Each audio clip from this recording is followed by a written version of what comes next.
Hello, everyone. I'm Tara. Welcome to Time Out with Tinseltown Mom. I'm here today with Dr. Deborah Gilboa, also known as Dr. G, a youth development and resilience expert plus family physician who's been seen regularly on shows such as Today, Good Morning America, and The Doctors. She's also been featured on a host of other well-known digital and print outlets. Today, we're going to talk about how parents can protect their kids from negative online content and the effects of pop culture. Hi, Dr. G. Welcome. Thank you so much, Caroline. It's really nice to be here. Oh, well, it's nice to have you here. I'm actually very excited to talk to you today about this subject. I don't see a lot of talk around this subject for some reason, so I'm happy to get your expertise on this. It's definitely something that stresses out a lot of parents, and it feels like the easiest answer is to cross your fingers and pretend it's not really happening. I know, right? So I know you're a mom. Can you tell us a little bit about you, your family structure, and also what you do? Absolutely. I'm a single mom of 4 sons, but I can't say 4 boys anymore because one's a man. Oh. I have an 18-year-old and a 16-year-old, a 13-year-old, and an 11-year-old. Oh, my goodness. So this is probably the perfect subject to talk to you about. I am in the thick of it for sure. I'm also a family doctor. So I'm an MD and I see patients in a community health center.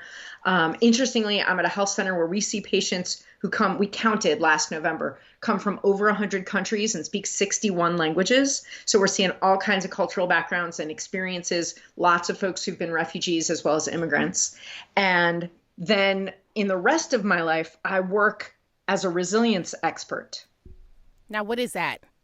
A resilience expert is someone who focuses on research and thought leadership and speaking about how do we not just survive difficult things, but strengthen ourselves and the kids in our lives in order to be able to get through change and incorporate it into being the kind of person we want to be. Oh, okay, great. So yeah, you've got a lot of knowledge. You really do. I have thought about this a lot. Oh. Okay, so I'll start just getting to our subject at hand. I'll just ask you this question, and I know it's very broad, but generally speaking, do you think pop culture has a negative influence on kids today? I do. I also think it has a positive influence. Okay. I wanted to give a little bit of historical perspective, and I don't mean it to minimize our topic at all, but just to think about it in this way. We are understandably deeply worried about the impact that the internet and social media is having on our kids, and that's appropriate, and there are some real problems. I just want to mention that my parents were really worried, and there were congressional hearings and laws proposed to control television. And their parents were very worried, and there were congressional hearings and laws submitted to control rock and roll. So we're not alone generationally in seeing influences on our kids that we question and want to know the future impact of. However, so it's not that change is new, but the rate of change has really picked up pace. Right. And just speaking of the pace, I want to touch on mental illness a little bit because you know, I know statistically speaking, mental illness has gone up among children and even young adults, or even adults, really. And I know some of that is attributed to social media. So just getting back to pop culture and online content, let's say someone who does have a mental illness, whether it's anxiety, depression, whatever it is, do you think that the negative influence is much worse for them? It absolutely exacerbates mental illness. You had a great interview. You had a great episode on your podcast a couple of episodes ago with Dr. Sanam Hafiz talking about mental illness in kids. And she, I thought, really helped people understand that, for example, what we might think of as anxiety in children is a much broader umbrella than anybody might realize who just thinks about what traditional or typical anxiety looks like. One of the things that we see, however, in kids is that being on social media not just exacerbates mental illness, it causes mental distress in almost everyone. And the difference there is that 18% of kids and adolescents live with chronic mental illness, which means that 82% don't. However, 100% of people, kids and adults, experience intermittent mental distress. And social media causes that mental distress. Okay. So, yeah, I want to talk about social media as well. So, I know you've got teenagers and even an adult son. What do you think is an appropriate age for a child to have their own social media account? I think the earliest age is absolutely 13. And I understand that for some people that is going to sound shocking because think of all the things they'll miss out on, or they won't be able to connect with their friends the way everyone else is, especially during the pandemic. But there are a couple of really good reasons. One's developmental and one's legal. When anyone signs up for a social media account, they click an I agree to all the terms and conditions. And one of those I agree statements is that I am 13 years of age or older. And I really want to encourage parents not to allow their kids to lie. Yeah. Because even I think, I don't know if, yeah, YouTube. YouTube is actually 17 plus, but I'm noticing there's a lot of minors on YouTube for some reason. Like, even though that platform specifically says 17 plus, a lot of kids are on that platform. So that's interesting that other social media platforms like Instagram, et cetera, like it's 13, because you do see some of the same like gratuitous content, in my opinion, on Instagram, TikTok, Twitter. You know what I mean? Like a lot of these accounts, there's minors on these accounts, but there's no filters. Right. And developmentally, there's definitely content on any of those sites that could be damaging to someone in their teens, but developmentally kids under 13 just do not have the tools yet in their brain to filter through. And even if their goal is to find content that is age appropriate for themselves, kids under 13 just don't have the judgment and the strategies to find that content. Whereas a neurotypical 14-year-old could, if they chose to, filter through TikTok, for example, and say, oh, I don't want to see that, but I want to look at this. Oh, interesting. So an older child, at least they'll have the wherewithal to think, okay, maybe I shouldn't watch this, or maybe they can process it a little bit better and understand what they're saying may not be good for them, as opposed to a child not being able to process it. Like, what's the harm? Let's say a 10-year-old sees something that's very inappropriate and they didn't necessarily process it right. Like, could that harm their development because of that? So we have to think about it in two ways. One is when kids, you can't unsee something. Like Caroline, you and we can't unsee something, right? Mm-hmm. If you, and I'll use a benign example, if you have a book series that you loved to read and you picture the characters in a particular way, research shows that once you watch the movie made of that book, you won't be able, when you read the book again, to replace in your mind the image you used to have of those characters with the image the movie put in your head of those characters. You will now see the actors playing those characters in your mind. Do you understand what I mean? Mm-hmm. So in that same way, even if you want to, even if you're like, you know what, my picture of that character was better, I want to see that, you can't choose to. So when kids happen on content, or adults, that you can't unsee it. And sometimes that's great because it's a wonderful picture that you never knew existed of your grandma in her 20s doing something really awesome. But it can also be really damaging when you see something that's inappropriate. Worse than that, when you add on to that, is the really developing mind between especially 9 and 13. When you see, for example, using violence in video games as a good example of pop culture, that violence has impact on older teens and adults, but the impact that it has in changing behaviors and neuropathways on kids who are 13 and younger is even more profound. Wow, that's interesting. Okay. So let's just go back to social media. Okay, so let's say a parent has a child who's 13, they now have their own social media account. So can you just give some practical tips on, let's just say it's an Instagram account. What are some practical ways that parent can help keep that child safe while they're on their Instagram account? It's a 13-year-old, for example. Right. So before they get to sign up for their Instagram account, I really hope you go to your child and say, okay, I hear you're interested in getting the social medias, darling. And your kid is going to be like, yes, obviously, we've talked about this. I want this. And you say, great. Why don't you, before your birthday, give me a list of all the rules you think are reasonable to have to follow and what the consequences should be when you forget to follow those rules. I love that. And not if you forget, because let's be realistic. This is a 13-year-old human, right? Yeah, right. And honestly, I'm a 49-year-old human and I don't always follow exactly the rules. So when we say when, we're not setting up an unreasonable expectation of if you ever cross a line. It's to say when this is too hard to navigate, when it's overwhelming, when you say something you wish you hadn't, when you look at something we both agree you shouldn't have, what should the consequences be? And that helps you because it builds resilience in your child to say, I'm not interested in you hiding from me, and I'm not asking you to be perfect, but I need you to understand that there are consequences to every action. And when they do something that is outside your boundaries, you'll be upset.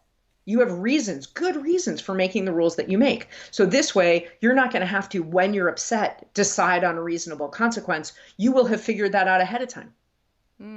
I love that. Yeah, I'm taking notes from when my kids are teens. So they come back to you with this list and they've probably missed a couple of really big rules from your point of view. You know, you've looked online at some good guidelines for kids getting started on social media. I have a tech contract on my website. There are lots of them available. And I'm happy to give you a link for your show notes if you'd like that. I would love that. Yes, thank you. But in addition, you look at this list and you say, oh, yeah, you know, I hadn't thought of that. That's good. And you point out to them like, oh, I really like that you're thinking about how you treat other people, or you're thinking about the content that you're going to see. Whatever it is that you look at, you want to really catch them having done something great. And then say, I also want to talk about the hours, you know, the amount, the quantity with which you use this each day. Or I want to remind you about the agreement that we have with your device in the first place, which is it has to live on the charger in my bedroom from this time in the evening until this time every morning. So that's still the case. Mm-hmm. And so you're going to agree to only get on this social media account on devices that live in my room at night. And you think about those kinds of practicalities. One of the things I love about asking kids about consequences is they're usually tougher out of the gate than you would have been. You know, they will often say, well, if I break the rule, I shouldn't have it for a month or something, you know, big. And what you want to do is give them some wiggle room and give yourself some wiggle room. Right. So that you both know that there are different levels of messing this up. Yeah. Okay, so let's say, that same 13-year-old, they made all the rules. Let's say they're on their account and there's something that's questionable. Maybe they're at the beach with their friends and they're posing in their mom's mind a little seductively, but maybe the child thinks it's innocent. Like, how would a parent tackle that with their child? Like, if they feel like the content is just way too inappropriate, they would want them to actually delete it from their account. Like, how do you suggest a parent would handle something like that? So this goes to the boundaries that you have for your child using social media. And it's entirely appropriate to say to your 13-year-old, hey, so this is your account, but that is a privilege. And here are a couple of good examples of things you could do, my darling child, that would lose you this privilege. And one of them would be posting anything that isn't okay for your grandma to see. That's always I always say to kids, whenever you are going to send somebody a message, just picture it being read aloud by your grandmother and print it out and post it on the wall of your middle school. And if you're comfortable with both those litmus tests, you can probably hit send. Okay. When kids step outside the bounds, it can feel like all we have is a stick. So I really want to encourage parents to also have a carrot. Whatever guidelines you put in place for a 13-year-old, you're going to hope that by the time they're 15 or 16, you have fewer restrictions, right? That you need to spot check them less often, that you're having more faith in what they're posting. But they want that. They want more autonomy and more freedom. So what I always suggest in that contract is that you have them also list. So you've asked them to list boundaries and consequences. And then you've gone over and you've edited it, you've added some boundaries, and you guys have, you've said, yes, I agree with this consequence, but no, this one isn't strict enough, and this one might be too strict. But then I want you to ask them for 3 privileges that they don't yet have on social media that they would like the opportunity to earn. And, good. And they'll say, I want to be able to post on my stories, which is the kind of thing that if you as a parent don't happen to look every 24 hours, they're going to post something that you never see. And I know it feels like you'll check your kids' stories every 24 hours, but I promise you life gets busy and fast and you might not. So you might at first with your 13-year-old say, you can post on Instagram, but not on the part that disappears after 24 hours. I don't want you to do that yet. You can earn that. Or you might say, They might say to you, I also want to be a part of this group Instagram account that my friends are going to put up. And you're going to say, okay, that's a privilege you could earn. And then then write down things they could do that would help them earn it. One thing might be sticking to the boundaries of this contract really well for 6 months. If they don't break the rules for 6 months, they've earned another privilege. But another thing might be coming to you when they mess up, right? Or when they or sending you the picture they want to post from the beach and being like, hey, mom, I want to put this on my Instagram. Are you comfortable with it? That would really be earning your trust. Yeah, I was gonna ask you, do you think it's a little bit too overbearing if there's a parent who they have to see every post before the child actually posts it? Like, do you think that's For a the little first few months, I don't think it's overbearing. Or okay? for a child who, for example, I spoke to a family not too long ago where this is a child who's 12 and who's itching to have her account when she turns 13, but she let a friend post a picture of hers on that person's social media account that the parents found too provocative. And they said, so we question your judgment in that way. So you're going to have to send us every post for a little while and earn this privilege.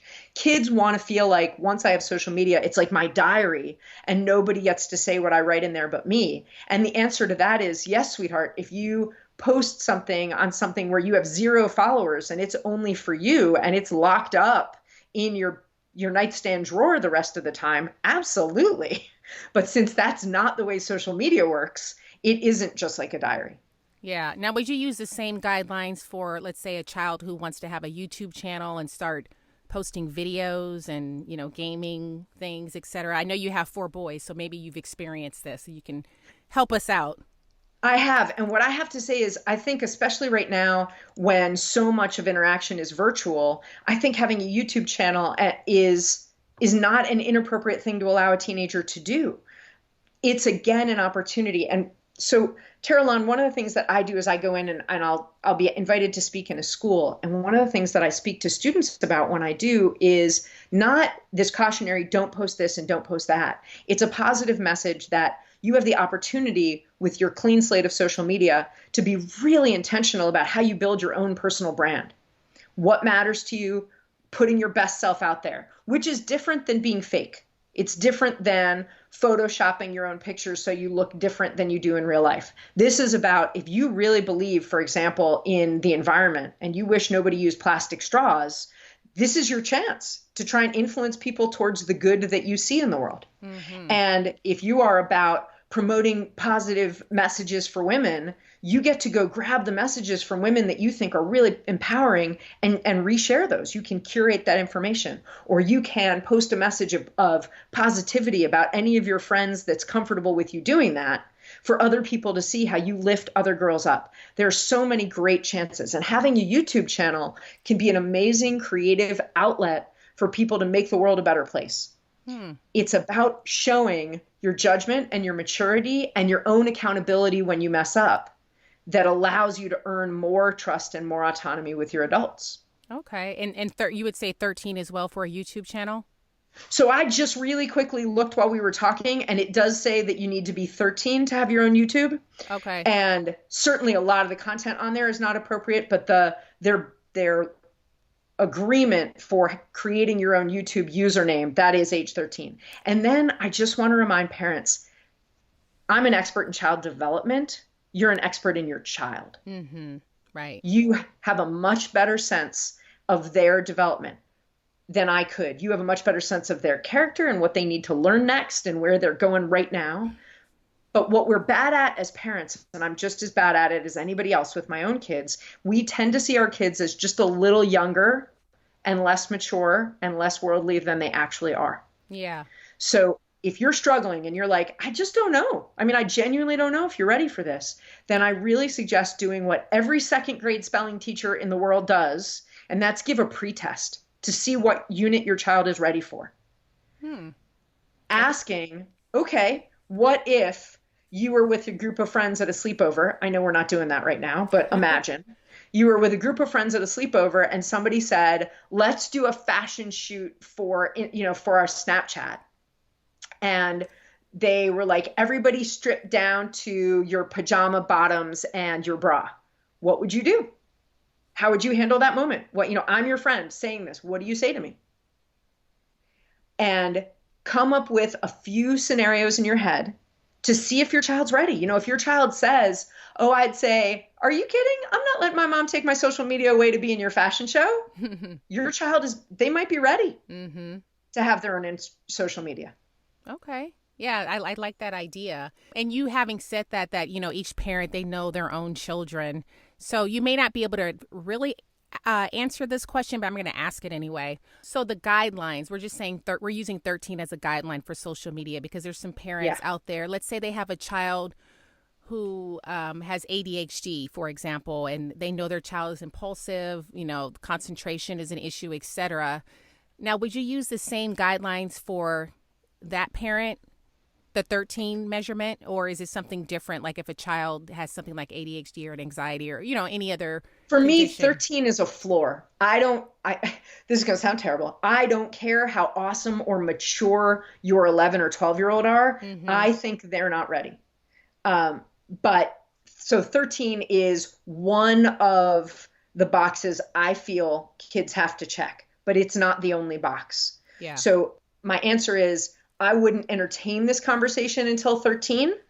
I would give an 11-year-old or a 12-year-old some tasks they could do to earn my trust and prove their maturity, interacting with their friends' social media, protecting their own pictures or devices, not leaving them places and losing them or not having them password protected to start to earn my trust. But I would say 13 is just one of the boxes you have to check. If you have a child, for example, I think that kids who struggle with impulsivity is a really good example, then you're going to say to that child transparently, sweetheart, you sometimes struggle with impulsive behavior. So I need you to show me that you're 13 and you've come up with some self-regulation and coping mechanisms when you're distracted or tired or whatever makes their impulsivity worse to manage that, and show me that you are starting to do a better job controlling your actions, controlling your words in all these other scenarios, and that will help you earn social media a little sooner.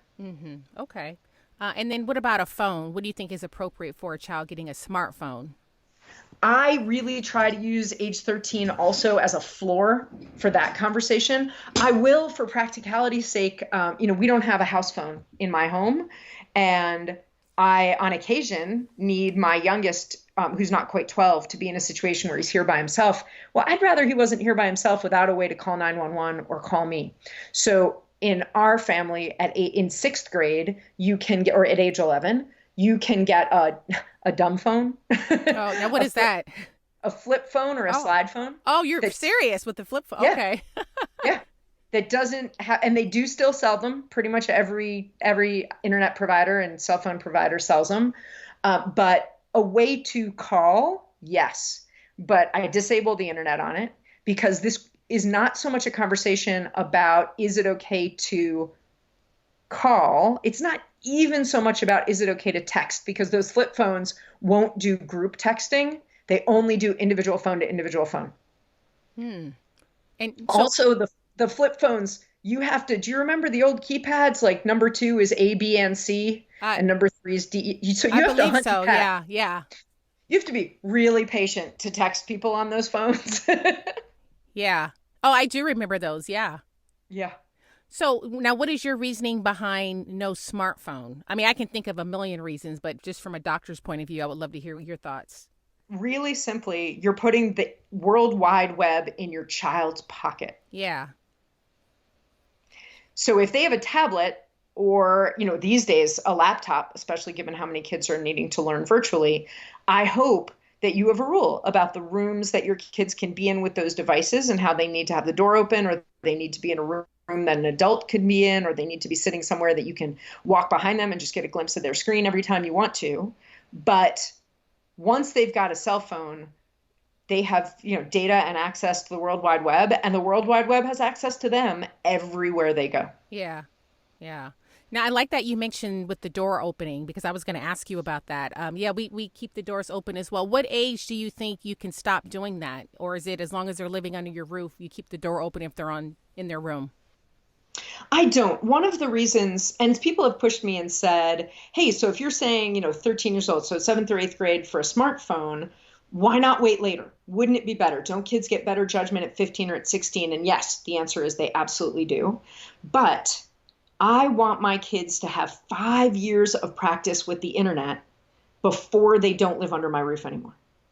I want them to move towards technology, autonomy, and independence with me here to see when they start to struggle. I'll give you an example that has nothing directly to do with technology. When my kids get into high school, I stop giving them a bedtime, not because they're so responsible and so tired that they go to bed at a reasonable hour, but because their brains need a couple of years of practice to figure out how to go to bed at a reasonable hour and how to figure out how tired feels. That's smart. I love that. Yeah, that makes sense. And so in the same way, I would rather kids are using technology with close supervision for a couple of years and medium supervision for another year or two and very little supervision for that last year, so that when they mess up, you can tighten that rein a little bit and then let it back out so that they can lose and gain privileges over the course of those 5 years. It gives them more time to encounter all the things out there that we need them to encounter while they're still listening to us about it. They may not be asking us about it. They may not be coming to us with it first, but at least we're sitting down to the same dinner table or running into each other in the morning regularly. Right. Now, what about the news? What age do you think is appropriate for kids to start watching or listening to the news? Well, that's a really important distinction between watching and listening, because in the same way that books are less damaging to kids, even the same book, Hunger Games. My 10-year-old was reading the Hunger Games, and we talked about it for a long time first, but he made some compelling arguments. He's reading the Hunger Games, and we had some college students over one night, and one saw him sitting on the couch reading it and said, dude, have you seen the movie? And my son looked up and said, no, I'm 10. Like, Right. right? There's one thing to read the Hunger Games, which can be traumatic. You know your kid best. But to see the movie is a whole other level. And it's the same with the news. To hear the news on the radio, that can give you disturbing ideas and images and thoughts. But to watch the images on the news is a whole other level of impact. Like, what if it's on Google? Like, let's say they go to Google and there's always these news feeds that pop up on Google. And then I can see how a kid might just be interested in, what's happening today in politics, or what's happening here with Black Lives Matter. You know what I mean? Like, right. I have two kids who are news junkies and always have been. All of my kids are interested in Black Lives Matter and what's been going on with that. So what I have to say here, I'm going to agree with the American Academy of Pediatrics and the American Psychiatric Association, who say that under the age of 8, it's better for kids in general to keep them away from issues that aren't going to touch them otherwise. Okay. So, for example, here in the States, we heard some years ago about big damaging tsunami in Japan. If you didn't have family in Japan, if the fact of that wasn't going to get into your community, your family, and your child was 7 or younger, it's developmentally better for them to hold on that. Okay. But the pandemic is touching everyone. And so being there to help developmentally, talk to your 3-year-old, talk to your 6-year-old, and talk to your 16-year-old about what's happening there, that's the best thing for them. Because if it's going to touch them, or if they're over the age of 8 and they're starting to process these things, it's really important for them to know that you are the go-to expert. Yeah. So you're saying it's okay if they delve into it some, but it has to be regulated, of course, by the parent. It has to be with your guidance. Yeah. Okay. And then really quickly, can we touch on music a little bit? Just going back to pop culture, because I know you've got teens and adults. Now, what is your opinion about these artists, these popular artists who they really target kids, like even with their concerts, with them buying their music, but they have the most gratuitous messages and it's so vulgar. Like, I would even want to listen to it as an adult. Like, how can a parent regulate that with their teen? You know what I mean? Like the choices with the music and the concerts, etc. Below a certain age, just like with the news, you can be like, sorry, sweetheart, it's not for you, right? If you're talking to your 8-year-old, you can just be just in the exact same way that if they walk up to you at, let's say you're at a family gathering, back when we did that, and and they want a sip of your water, you think nothing of it, hand them your water glass and keep talking. But if they wanted a sip of your wine, you'd say, oh, nope, that's not for you. Right? Mm-hmm. And you wouldn't think anything of that. Even, you might even do with, with the little kid, you do the same thing with your soda. Be like, oh, nope, that's not for you. Let's get you something that you can drink. In the same way, up to a certain age, you can absolutely be like, that music isn't for you. Then once they get older, once they get to an age where you either are pretty sure they're going to hear it somewhere else, or you want to start to help them work on their judgment and discernment and not just make rules, then the answer here is to start talking about why they're interested, why they like it, why you like it, why you still don't think it's okay to listen to, why you don't like it, whatever your whys are. It's in the whys that we teach our kids our values. Mm-hmm. Mm-hmm. And then would you have those same conversations with, let's say it's content on Netflix, like these teen dramas like 13 Reasons Why, which I've watched, and even as an adult, I was disturbed with some of the scenes, like especially some of the rape scenes, for example. Like I wouldn't want my teen to watch some of that. Like would it be the same scenario, or would that be a little bit different? It's got to be the same conversation. And I think that there is an age, and I would say the same of music, there's an age where you have rules. Then there's an age where you have rules with conversation. Look, here's the rule, but I really want you to understand why, so that when you encounter content that we don't have a rule about, you know what should make you stop and say, I should probably ask mom about this. And then you've got to, at some point, for the same reason that I don't want kids to have a bedtime in high school and the same reason I want kids to have social media in high school, you've got to get to the point with popular culture where you're co-viewing and discussing. Okay. And that's the most time-intensive part of parenting, is to say, and listen, I've said to my kids when they say, can I watch this movie? I've said, you can either skip that movie or watch that movie with me and discuss it. And half the time they're like, I'll skip it. I like that strategy. That's a good one. Well, on that note, Dr. G, you are just a wealth of wonderful knowledge. Where can people find you if they want to learn more about you? I know you've got resources on your website. Can you just share with us a little bit about where that is and what you can offer? Absolutely. The easiest way to find me is my website, which is askdrg.com. And on there, I have a bunch of resources to help people with resilience and to frame the things that you're thinking about. For example, right now I have a 2020 back to school question mark resilience guide for parents to help us all navigate the things that are keeping us up at night about keeping kids safe and healthy, but also about helping them with their social life during this time, and what academic goals, if any, should we have for this year, and how do we help kids who are missing out on a year of athletics or arts or activities, all of those issues, along with how do we think about screen time when everything is over a screen, and how do we make sure our kids' mental health is protected as well as our own.